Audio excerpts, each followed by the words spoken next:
Bonjour, dans cette vidéo, je vais t'expliquer les nombres carrés.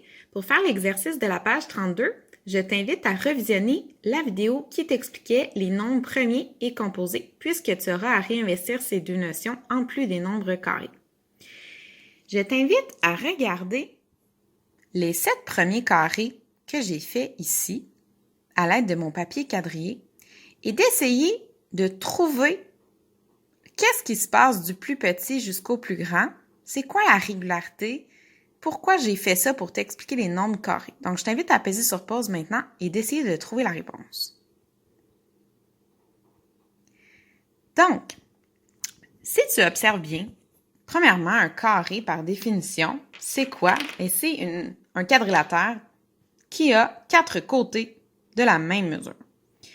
Donc ici, chaque côté mesure 1.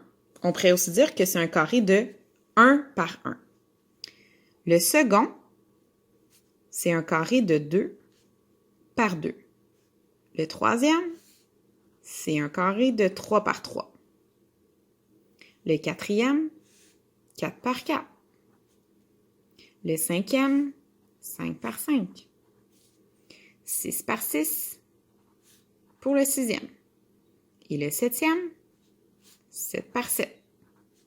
Est-ce que tu observes une régularité?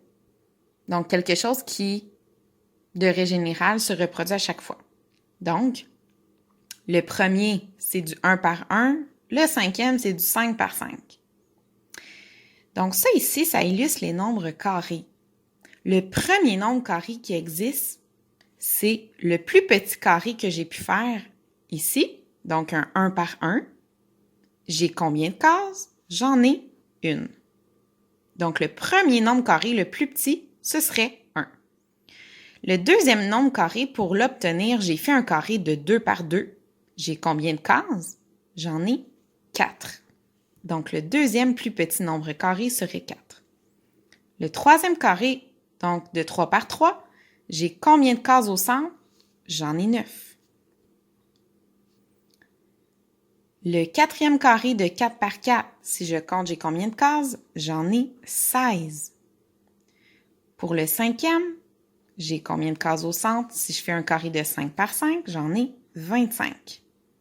Pour le sixième, combien j'ai de cases si je fais un carré de 6 par 6? Eh bien, j'en ai 36. Et pour le septième carré, si je fais un carré de 7 par 7, j'ai 49 cases au centre de mon carré.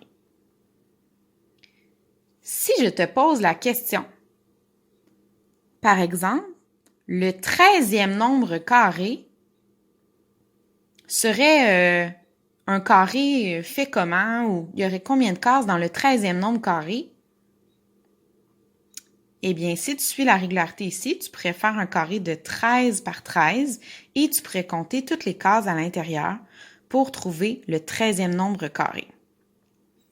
Si tu observes bien ici, ce sont tous des nombres que tu peux obtenir sans compter les cases puisque tu es censé connaître tes tables de multiplication jusqu'à 7 fois 7, là, même encore plus jusqu'à 10 fois 10. Donc ici, on fait 1 fois 1, ça nous donne 1, 2 fois 2, ça nous donne 4, 3 fois 3, ça nous donne 9, 4 fois 4, 16, 5 fois 5, 25, 6 fois 6, 36 et 7 fois 7, 49. Donc, il y a deux façons d'obtenir le nombre carré, soit en multipliant le nombre par lui-même, donc par exemple 2 fois 2, ça donne 4. Sinon, je peux compter le nombre de cases.